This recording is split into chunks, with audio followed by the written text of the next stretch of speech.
Services भी use किए तो आपने जीएसटी पेमेंट की है, आपने इनडायरेक्टली पेमेंट की है, डायरेक्टली गवर्नमेंट को नहीं दिया, आपने जो सामान खरीदा सर्विसेज ली उस पर आपने जीएसटी पे किया।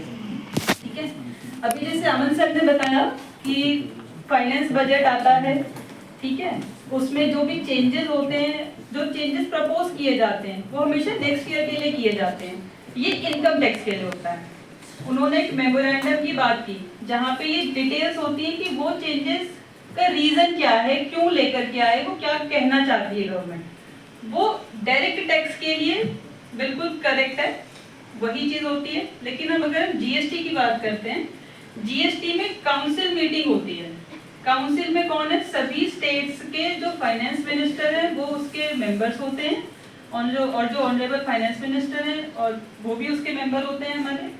काउंसिल मीटिंग में डिसाइड, वो अपनी अपनी चीजें सारा डिस्कस करके सारा डिसीजन लेते हैं और रिकमेंड करते हैं कि क्या चेंजेस होने चाहिए या क्या चीज आनी चाहिए। तो अभी जो लास्ट मीटिंग हुई है वो 55th जीएसटी काउंसिल मीटिंग हुई है।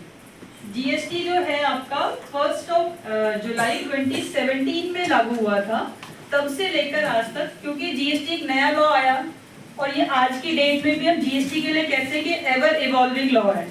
रीजन भी इसमें हमेशा कुछ ना कुछ आता ही रहता है नया, तो इसमें हमेशा बजट का वेट नहीं होता, नहीं है, वही चलती है, उसी को ही वो आगे प्रपोज करते हैं। जीएसटी में हम जो भी चेंजेस अभी डिस्कस करेंगे उसके लिए फर्दर नोटिफिकेशन भी इशू की जाएगी।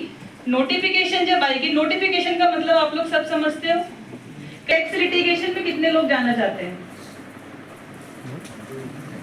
आप लोग लॉ पढ़ रहे हो तो टैक्स लिटिगेशन में जाना चाहते हो या नहीं चाहते? और अगर नहीं चाहते हो तो आज ये बनाओ कि आप कोशिश करो कि जाओ, बहुत वाइड स्कोप है टैक्स लिटिगेशन में। आप इनकम टैक्स, जीएसटी, कस्टम वगैरह किसी में भी जा सकते हो। आज की डेट में बहुत सारे ऐसे एडवोकेट्स हैं, कुछ है जो सिर्फ इनकम टैक्स की प्रैक्टिस करते हैं, कुछ है जो सिर्फ जीएसटी की प्रैक्टिस करते हैं, तो बहुत अच्छा स्कोप है। कोशिश मेरी रहेगी आप लोगों को बहुत ही लेमन तरीके से समझाने की, क्योंकि ये चेंजेस हैं, तो कोशिश होगी कि थोड़ा सा उसका लॉ आपको बता दूं कि उसमें होता क्या है, क्या था और अब क्या करने की कोशिश की गई है। ठीक है, नोटिफिकेशन के बाद वो इफेक्टिव होते हैं, नोटिफिकेशन पे डेट होती है कि वो कब से इफेक्टिव किए जाएंगे। टोटल 14 क्लॉजेज हैं जहां पर उन्होंने अमेंडमेंट की है।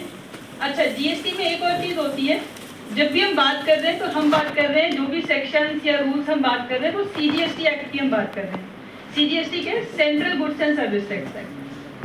जीएसटी में एक सीजीएसटी है, एसजीएसटी है। एसजीएसटी स्टेट जीएसटी हो गया जो रिस्पेक्टिव स्टेट्स के अलग अलग होते हैं, और एक यूटी जीएसटी हो गया, यूटी जो यूनियन टेरिटरी है, तो आप स्टेट और यूटी को रख लो एक साथ, और एक हो गया आईजीएसटी जो इंटीग्रेटेड जीएसटी। सीजीएसटी में कोई भी नोटिफिकेशन आती है वो सेंट्रल गवर्नमेंट लेके आती है। कॉरस्पॉन्डिंग नोटिफिकेशन और चेंजेस रेस्पेक्टिव स्टेट गवर्नमेंट अपने स्टेट जीएसटी को अमेंड करने के लिए लेके आते हैं। जो यूनियन बजट में या जीएसटी काउंसिल में जो भी रिकमेंडेशंस होती हैं, यूनियन बजट में जो प्रपोजल्स आए वो सभी के सभी सीजीएसटी एक्ट के लिए आए हैं। कॉरस्पॉन्डिंगली एसजीएसटी एक्ट में भी वो अमेंडमेंट की जाएंगी by way of notification and all. तो वो सारा कुछ इसीलिए इकट्ठे अप्लाई होता है इन 99.9% ऑफ केस। कुछ 0.1 रहता ही है कि कभी स्टेट ने कुछ और रूल ले आए, कुछ कर दिया इस तरह से, बट अदरवाइज वो सेम रहता है। पहला चेंजेस आया है, नहीं सुना होगा।